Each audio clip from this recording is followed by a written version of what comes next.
요즘 최고의 화두가 무엇일까요? 아마도 이 코로나 바이러스인 것 같습니다.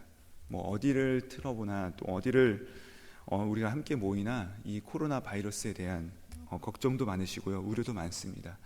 그래서 이 바이러스로 인해서 더 이상 참으로 많은 사람들이 고통받고 있고 세계 곳곳에서 신음하고 있는 소리들을 우리가 듣습니다.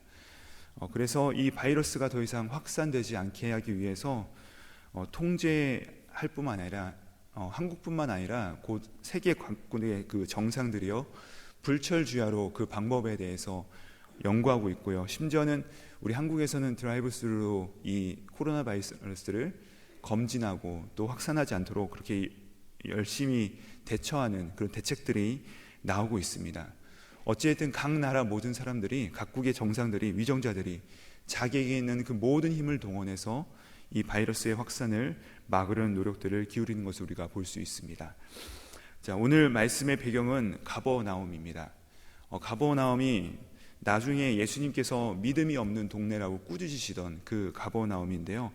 예수님께서 오늘 보시면은 안식일에 회당에 들어가서 말씀을 가르치십니다. 그때 사람들이 깜짝 놀랐다고 합니다. 왜 그럴까요? 22절에 보시니까 예수님께서 말씀을 전하시는데 그 말씀에 무엇이 있었다고 하죠? 권위가 있었다고 합니다. 오늘 본문에서 마가가 계속해서 우리 가운데 집중하게 하는 부분은 예수님의 말씀의 권위라는 것이죠.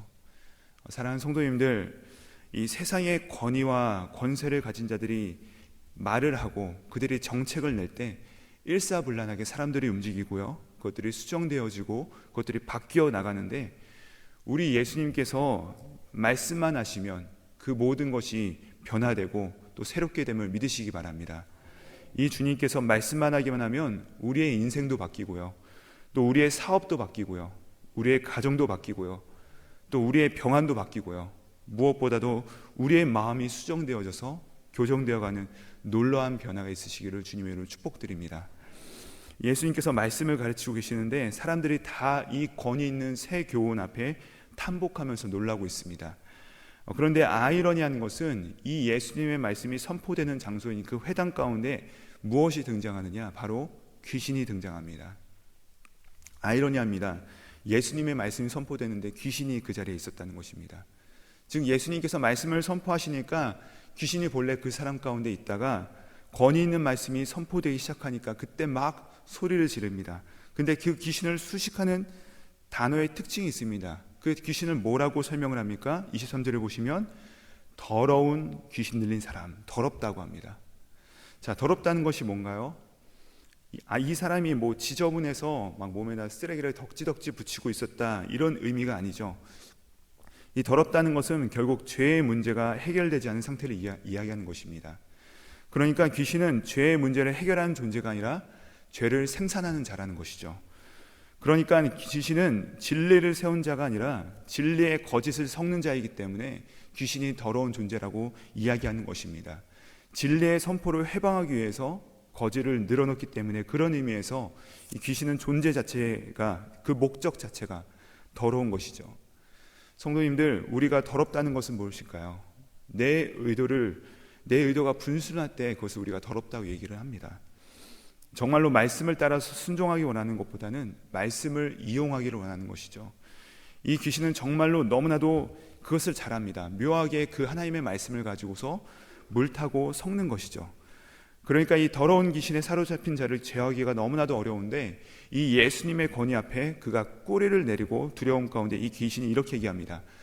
그런데 가만히 살펴보시면 귀신의 말이 너무나 교묘해요. 왜 교묘하냐 하면 24절 보시면 이렇게 얘기합니다.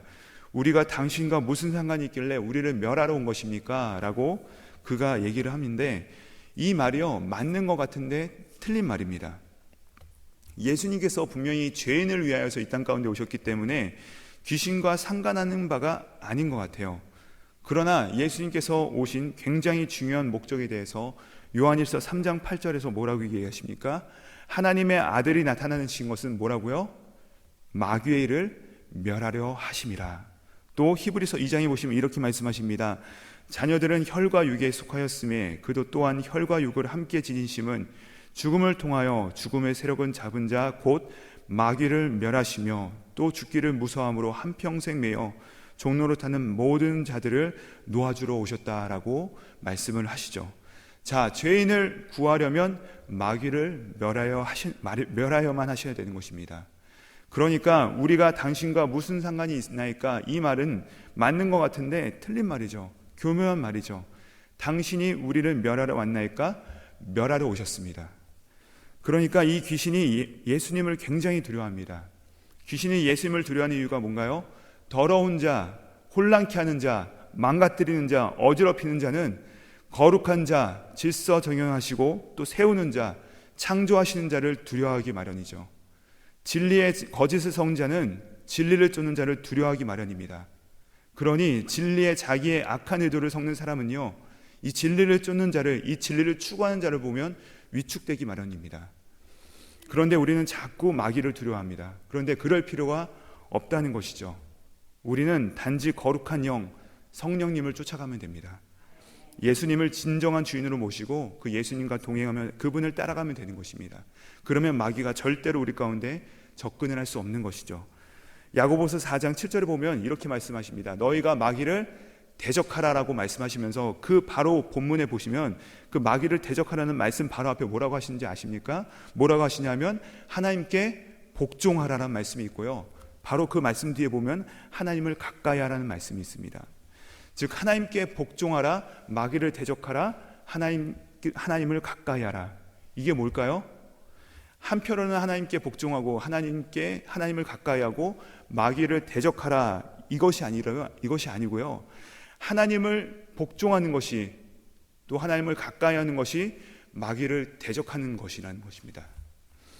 즉 마귀의 회방을 우리가 굳이 두려워할 필요가 없다는 것입니다. 우리가 해야 될 것은 이 예수님을 쫓아가면 되는 것입니다. 하나님께 순복하면 되는 것입니다. 그때 우리는 그 어떠한 악한 것에도 넉넉히 이기게 된다는 것입니다. 예수님께서 이제 귀신들을 쫓아내셨습니다. 그러니까 그 사람이 경련을 일으키면서 쓰러집니다. 그동안 이 귀신의 권세로 버티던 사람인데 귀신이 나가니까 넘어진 것이죠. 귀신은 우리를 넘어뜨린 존재지만 우리 안에 계신 성령님께서는 우리를 세우십니다.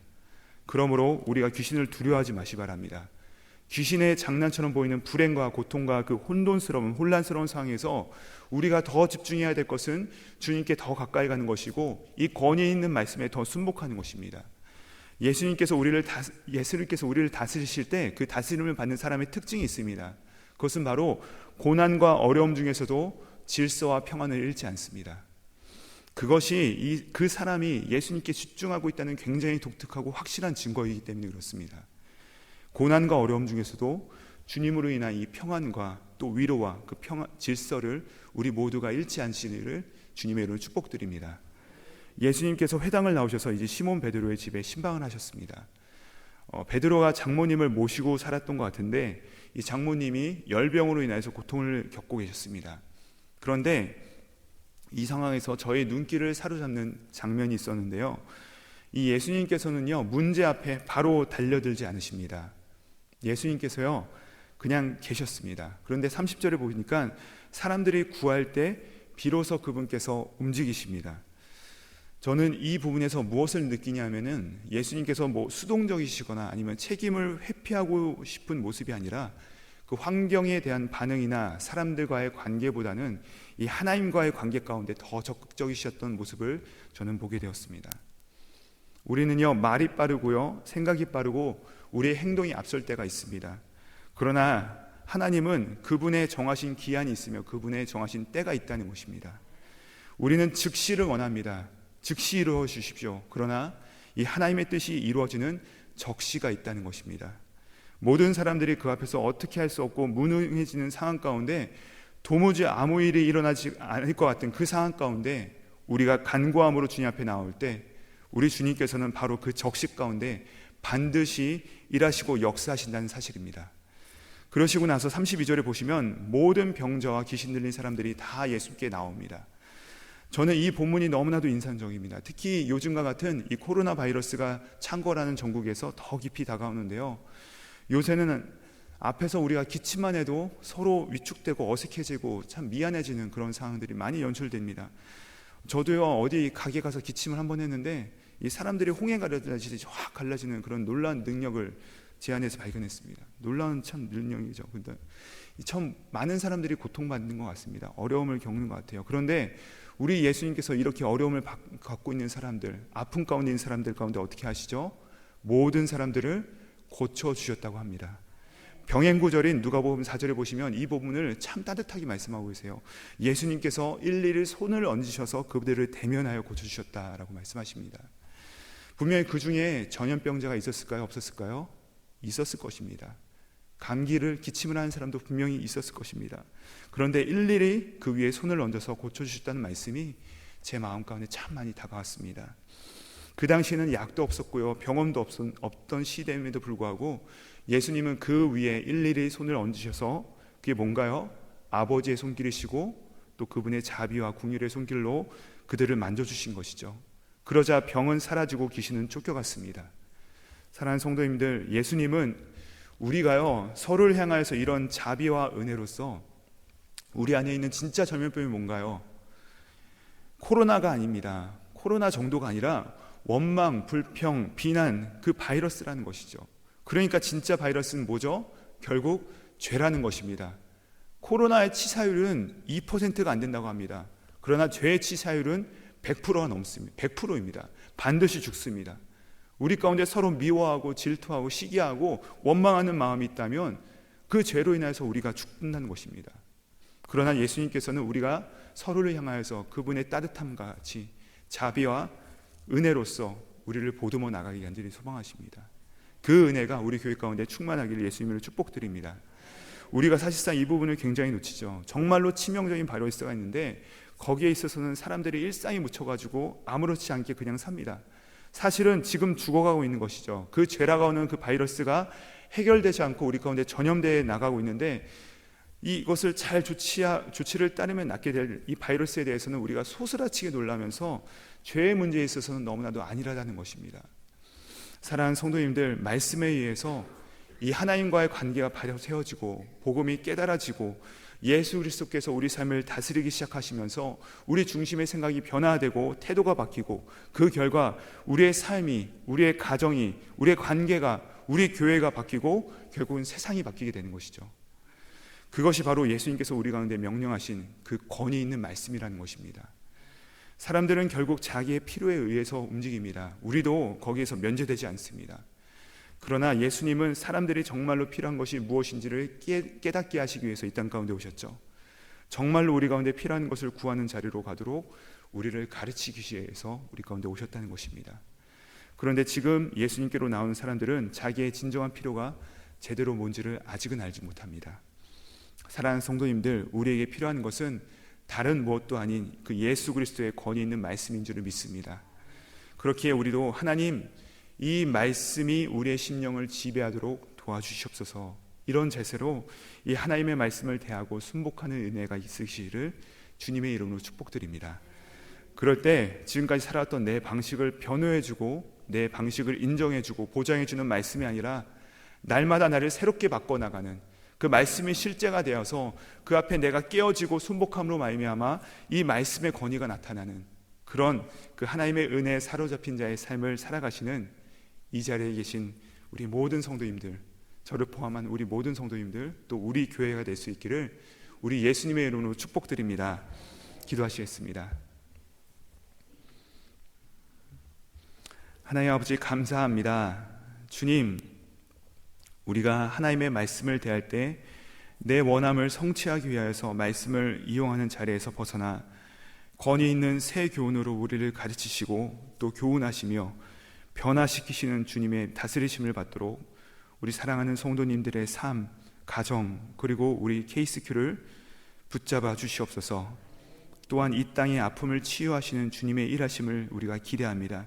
주님, 이 땅과 대한민국과 세계 열방을 주님의 자비와 긍휼로서 고쳐주시고 우리를 살려주시옵소서. 감사드리오며 예수님의 이름으로 기도드립니다. 아멘.